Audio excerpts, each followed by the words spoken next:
O envío de notificacións por parte do Concello a moitos domicilios sobre a ordenanza fiscal número 12, que regula os vados e accesos á vía pública dende os garaxes, está a levantar unha fonda polémica, que mesmo se chegou a debater en pleno.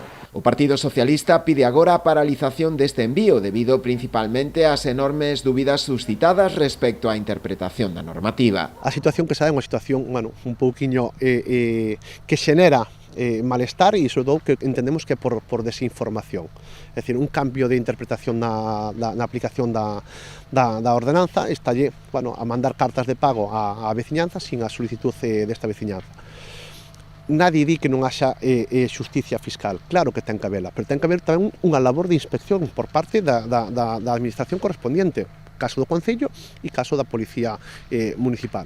Ante esta situación de falla de claridade, o PSOE reclama a revisión da dita ordenanza para garantir así a súa correcta aplicación. Que se lle está cobrando á veciñanza? Entrada e saída de vehículos e por que están pagando? Por metro lineal, por metro cuadrado? Vaiselle cobrar tamén aos tractores que teñen que cruzar unha acera?